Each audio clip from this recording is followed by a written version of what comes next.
Hello, and welcome back to another episode of Critical Reactions with your host, Bryan. We're going to continue this week's theme of an excessive amount of blank, looking at the song Ghost Key from the band ISIS. I'm told that this track has an excessive amount of atmosphere, so we're going to see what that means.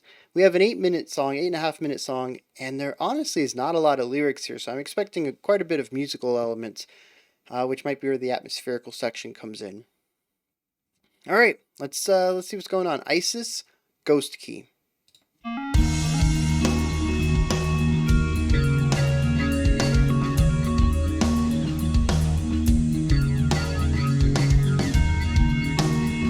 right, so we got a 3-3-2 element going on and a 4-4. Lots of reverb.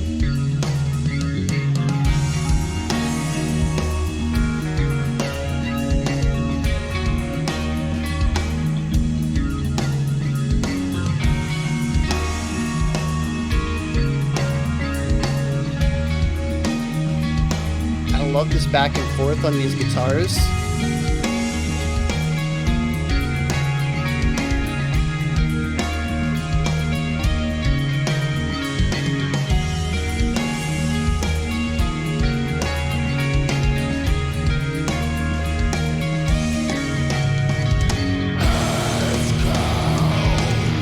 Okay.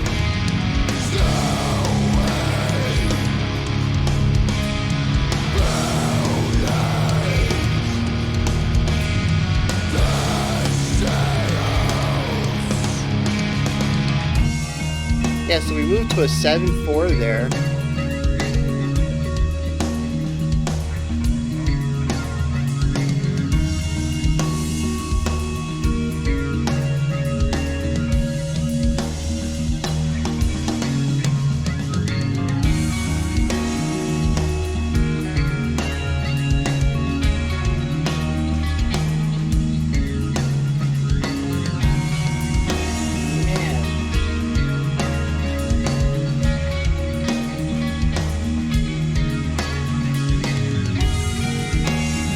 I'm really loving the heavy reverb on the bass.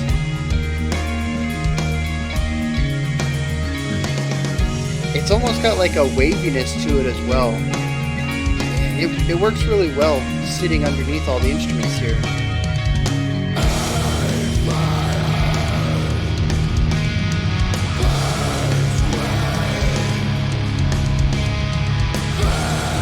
Wait, this one's an 4.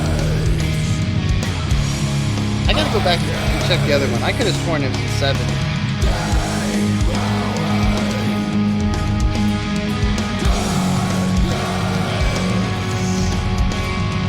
I love how the drums are keeping a ton of energy here despite everybody else is really laying down these longer notes.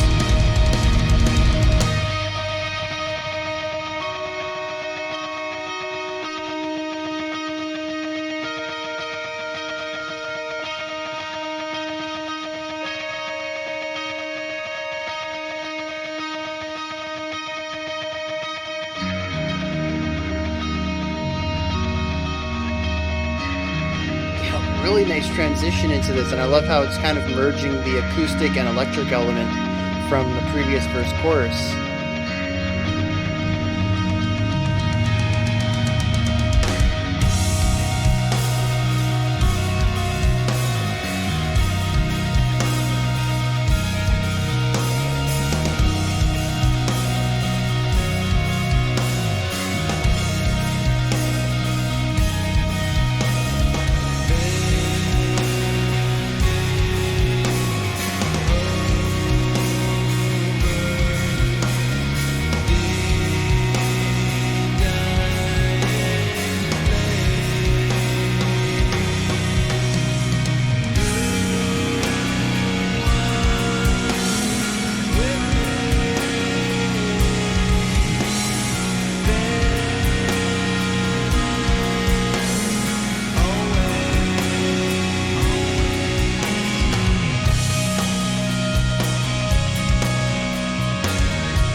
Interesting to put reverb on a growl. I don't think I've heard that at all. At least not reverb at that level.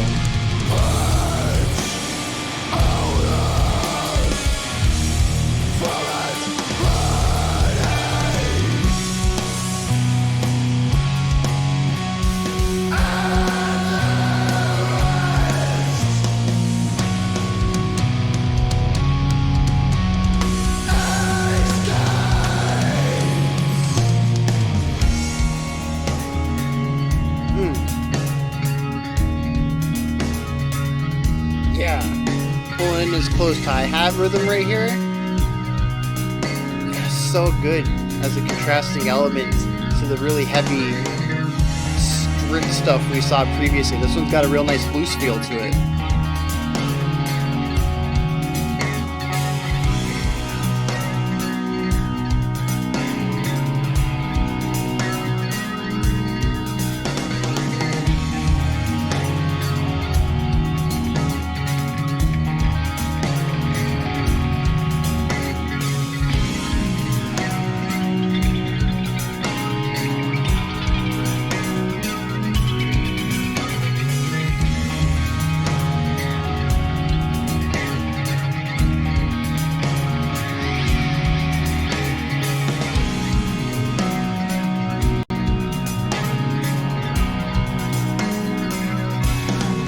Yeah. Yeah, that three-way counterpoint there was really nice.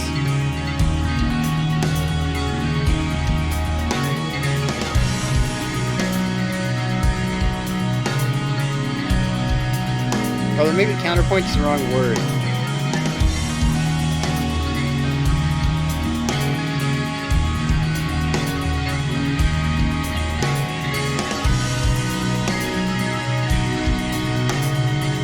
Still a really beautiful three-line combination.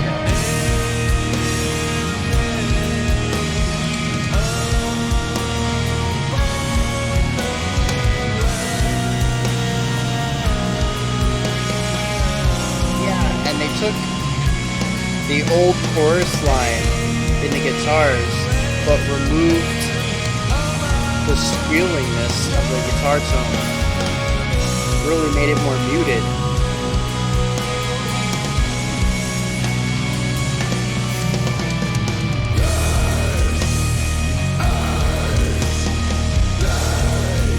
And the second variation on that.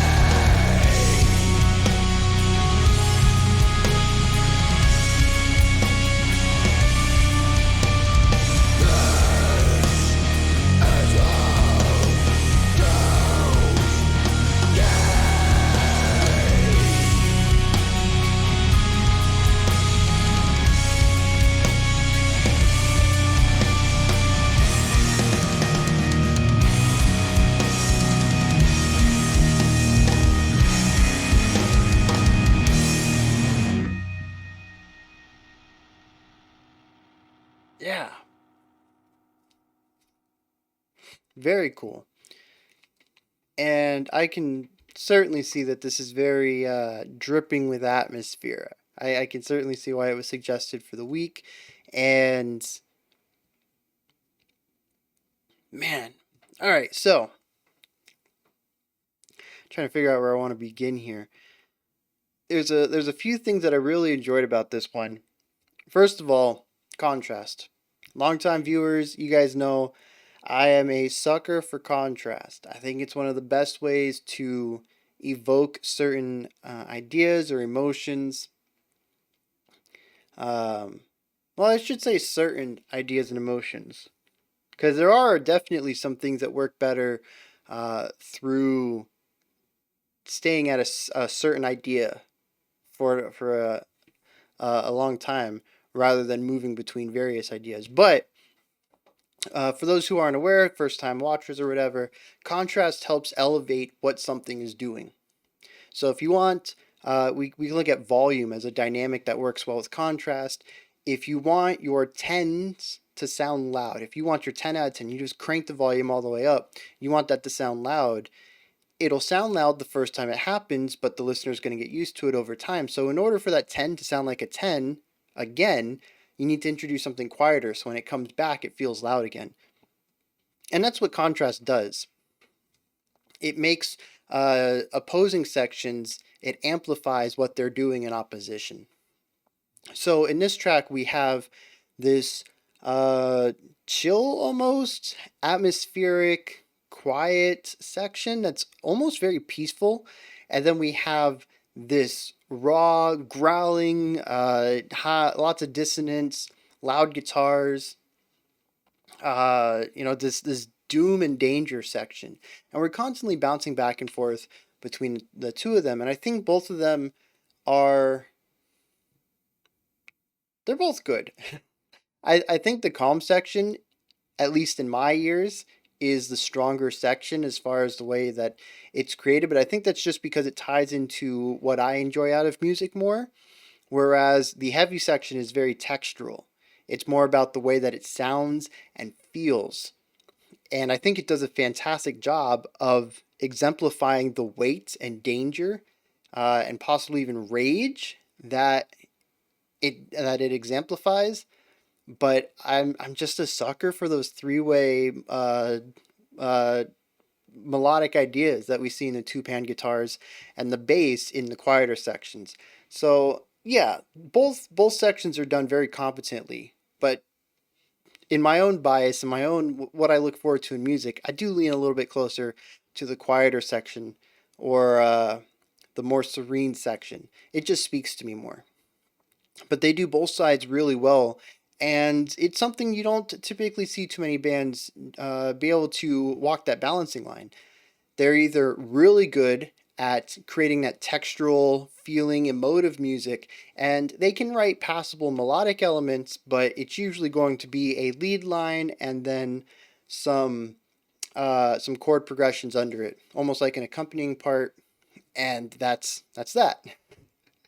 Uh, or you have the opposite way where you have some really fantastic melodic writing, possibly with some counterpoint or some interesting chords thrown in there to really give it a unique sound. But when you get to more of this textural stuff, it's either not present in the song at all or it's just not as strongly written. And I think right here we see an example of a band that can walk both sides of the coin and do both very well and make it sound so effortless. So yeah, I do not want to take that away from them at all. Even though I do favor one of the sides of the coin, they do both sides very well. And I do love their transitions between them. There are a few of them that are a bit harsh, but I think for the most part, the lead into the transition and moving into the next works. It has a bit of a smoothness to it a majority of the time, and I really appreciate that. However, I think that the harsh ones actually work, and actually utilizing both of them work on a thematic level, and we'll get into that when we start looking at the lyrics.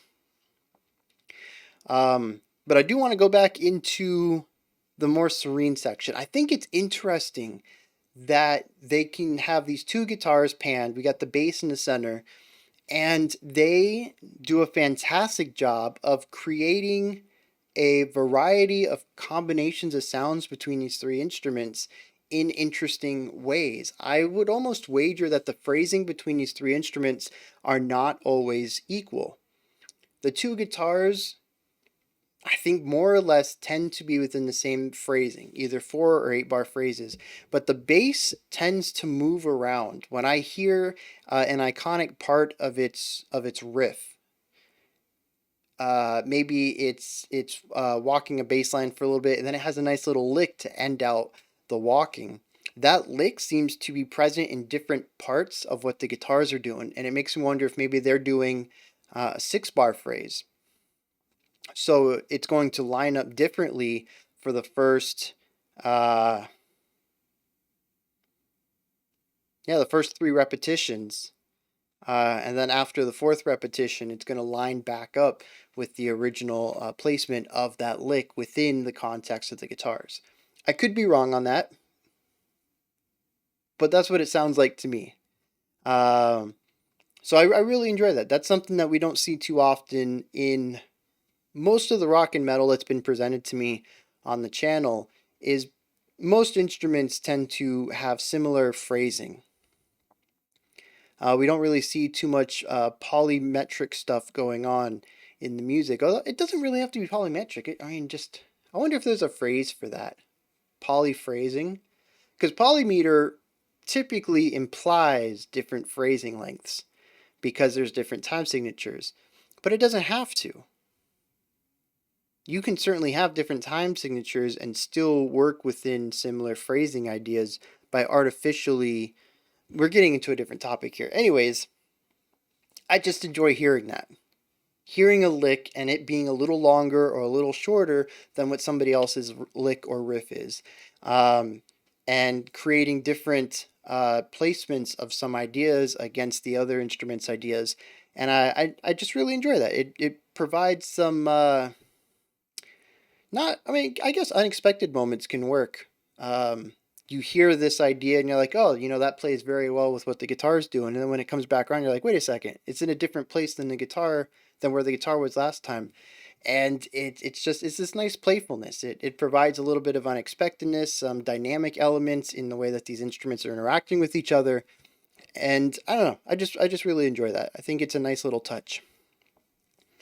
But yeah, then just overall, throughout this entire song, not only do we have this on the micro level where each individual section might have different phrasing, but it feels like every time that we revisit this calmer, more serene section, the three instruments have different parts. So, originally I called it the verse chorus, where we have the serene verse and then the heavy chorus, even though there's no lyrics in the verse to kind of give it that versy feel in a more mainstream feeling. I'm still calling it a verse. I think it works well because after the second chorus, the second heavy part, we kind of shift gears into a new section, which is the bridge. Wow, this song does follow more of a mainstream ABABCB concept, where C gets a little interesting, and I think the C actually comes back around as well, like ABABCBCD. I think is how this song goes. I'd have to listen to it again. The ending gets a little muddy, but yeah, it is interesting how that verse chorus bridge concept does at least begin the song. The ending might be a little different, but the beginning is a very mainstream structure. That is not something I would have expected while listening to it, but man, I completely forgot where we. Oh yeah. So we have this verse chorus structure. Typically, your two verses are going to be similar, possibly even identical, just with different lyrics on top of it. But right here, I think it's awesome that they retain. Well, actually, there's another way of doing it, and we actually heard this in last week's. I think it was last week's creator request. Nope, the week before that with Empty Trail. Yep, Lost. In that their second verse was just completely different from their first. And I think those are the two most common ways to go about writing a verse, is either to copy everything, paste it, and change the lyrics, but retain the same melodic components to the vocals, or to have a completely different verse. And we've seen that in quite a few bands. But here, both of the verses sound very similar. They're aiming for a very similar feel, atmosphere, texture, foundational work. A lot of it feels identical. But when you start listening in to exactly what is being played, that's where it's different. And it's like they wrote a variation on this verse and introduce it into the second time that it comes around. And I love that, because it's not a huge shift. And if you're not paying a lot of attention, you might think that we're retreading old ground. But it is subtle enough that there are differences in all three of the main instruments. I think the drums might also have a different rhythmic element to it as well. But the two guitars and the bass, at least, for sure. And the third time that this concept comes around, we see another different idea. So I absolutely love this, because it makes the song feel linear despite its cyclical trappings. And I think that's going to be really interesting when we get into the theme, touch on the lyrics in a moment. But I'm laying down some of these elements in the music, so I want to tie it all together in a neat ribbon in the next part of this analysis. But yeah, I absolutely love those. little touches, little nuances there. And then, like I said, just the two guitars and the bass, the way that they're playing around with each other, we get some nice call and responses. One instrument might, be holding out a note, and the other one is playing a little run. And when they begin to hold out a note, then the bass brings in their run. And just the way that the spotlight is kind of passed around between these three instruments, it is a delight to listen to. It is like a little dance between these three guitars. And I don't know, maybe nobody else has this kind of enthusiasm for it. I might be alone here, and that people are like, yeah, it's cool, but Bryan, man, you're overselling it. But no, I mean, I was just in every time the section came around, I was like, cool. What are these guitars going to do now? I'm looking forward to this. It was easily my favorite part of the track. Um, I do like when they smushed everything together in that bridge. So after the second heavy section, we have an interesting transition into what I consider the bridge, which is where we began to see some of the atmospheric concepts from the verse with some of the sounds from the chorus. So it still had a bit of that beauty to it, but you could feel this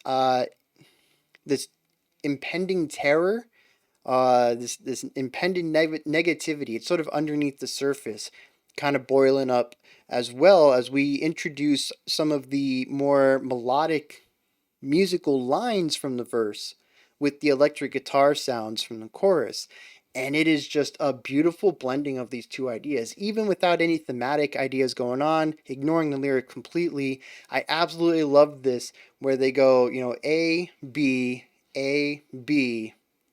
Now we're going to smush them together. We're going to pour these two into the same jar. You've heard them separately. Let's bring these ideas together. And I think it works very well together. And I think, again, it just shows the versatility of this group to not even just be able to do both sides of the coin very well, but to find a unique way to bring them together that, as far as I can say, it's very ISIS. I haven't heard a lot of ISIS. In fact, this might be the first one. No, I've listened to ISIS before. Uh, so did we. I don't remember that. Oh, well, that was a year and a half ago, so I forgive myself on that. My memory is not fantastic for over a year ago. Um, but yeah, it that thumbnail though did mention post rock, and I did get some post rock elements here, but it's interesting to me that this is not something that I would clarify as post rock. Um, so yeah, that makes me think, oh, they have even more facets to their music, to their sound. Makes me wonder what else they've done. Also, it kind of brings in the question where things sit, and it makes me want to go back and check that one out to see. It was very early. I think I'd only been doing reactions for about a year at that point, and post rock was still something I don't think really worked for me. So I wonder if it actually had a lot of the nuance they're presenting. I don't know. We're getting off topic. Let's get back to Ghost Key. Um, oh, and then I need to bring up the reverb. I think there's a lot of interesting parts of uh, interesting uses of reverb throughout here, as well as a sort of a warble sound that they used on the bass for a little bit. It gives a lot of these sections almost like a dreamlike quality. And I'm not sure how that might fit into things, but I do enjoy the way that it changed things up. When we have heard something before, they always found ways to put a variation on it. And after we heard that heavy growling a couple of times, they put a variation on it. They put that width, that reverb on it, which again, like I said back in the video, I don't think I've heard a growl with that heavy of a reverb on it. It's a unique sound, that's for sure. I don't know how to talk about it, but it is unique. Now, let's get into some of these lyrics. It is not incredibly deep as far as lyrics go for an 8-minute song. There's only 50 words here. It seems to tell a story. It's snowing out and the sun goes down, and they light a fire, but it's not very good. It says it fails against the growing darkness, so it's a very dark night. Um, you were there with me, so there's at least two people around this fireplace, and then somebody attacks. Some hooded figure cleaves the night in two, and it says, "Upon the ground, the remnants of our struggle. This is the ghost key. This is our ghost key," and that's it. So I'm not seeing a second level here, anything deeper, anything metaphorical. I'm sure there might be, but I'm not seeing it. Instead, this looks like a straightforward story to me that might fit inside of a larger conceptual album. I don't know, but it's just about two people who were out at night, made a fireplace, and somebody came and killed them. It seems pretty straightforward to me. And within the straightforwardness, I think works the atmosphere of the song works very well. We have these moments of serenity, of beauty, walking at night, possibly before sundown, because well, no, dusk settles does show up in the first chorus, the first time the vocals come in. But anyways, we have this people, they're walking around. It's beautiful, it's serene, it's calm, and it isn't until the heavy parts come in that we get to hear the story as it progresses. And I don't think this is told over a long period of time, which is interesting, given that it's such a lengthy song and there's so many moments of this calmness throughout. But I think it kind of gives me the idea that these two people are being hunted by someone. Possibly they're criminals, or they just made someone mad. Who knows? And so there's these moments of serenity, of beauty, of living right now in the moment, and then also that impending fear, that impending doom, that your life could possibly be at the end. So it kind of bounces back and forth between these two, and I love how we reach the center of the story, which I believe is about the time when this hooded figure appears, and that's when these two elements combine, right? And we still have the serenity and the calmness of the night, of purely existing, but there's also this fear of this figure that it's not a fear of the unknown anymore. It's not, are we going to get found? It's here. So that's pretty cool. I'm not sure how much more of that really ties in, because I do feel like I'm stretching the concept just a little bit, just because of the way that the music is created. The way that the music flows, I suppose, should be a better way about going about it. With the constant back and forth between the serenity and the tension. But I don't know, I think it kind of works. Let me know in the comments if you agree with me. Like I said, I do feel like I'm stretching it just a little bit. But in the end, I think it's a nice way to go about it. They could have written the music more linearly to match the linearity of the story, but, well, first of all, it would have been a very different song, and I don't think it would have worked as well. I like I said, I like this back and forth, especially since it allows us to see the variation on it. And I mentioned that the variation was something I wanted to talk about as far as the story goes. The story is very linear, like I said. It doesn't feel like it takes place over a very long stretch of time.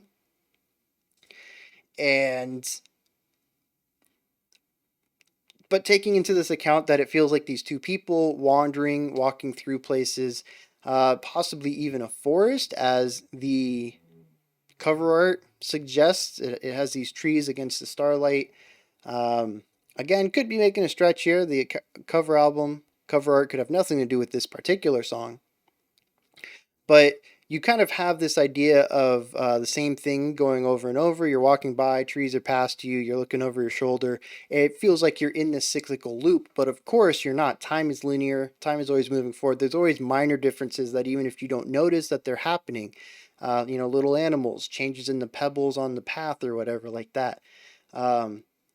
You are in a different space. You have progressed physically from where you were to where you are. Just because your surrounding looks 99% the same doesn't necessarily mean that you are exactly where you were. And I love how that is introduced into the verses of this song, where they all feel vaguely similar. They're all achieving the same idea, but there's these little nuances that are different within them. And if you pay attention, you'll hear that these are three very different sections of the song. And to me, that really pushes together and ties together this entire concept of linear storytelling within this track. Is that it feels cyclical, but it is linear. And sometimes life feels like that, especially when you're chased by a hooded guy with some sort of sharp weapon. I don't know. Those are my thoughts on Ghost Key by ISIS. This is where you guys come in. Hit me up in the comments. Let me know what you thought of this one. If you agree with me or not. Anything that you thought I might have missed that stood out to you. Go ahead and let me know. Start a conversation and whatnot. Above the comment section, there's a description box, and there's a link for Linktree. Take you to this place right here. You can join the Patreon and help support the channel, vote on future themes and songs. You can submit a special selection if you have a specific song you want me to check out. You can follow me on Twitter. You can buy some merch, like this Critical Reactions t-shirt. We got mugs, we got tote bags, all sorts of stuff. And there's more. I mean, there's just a lot of links here. Go ahead and check that out. Above the description box, if you could, like, subscribe, and ring the bell. Greatly appreciate all three of those. All right, 2 minutes ago, the special selection for today dropped. That one's Grey Haven. I don't know what that band is. I've never heard that band before, I don't think.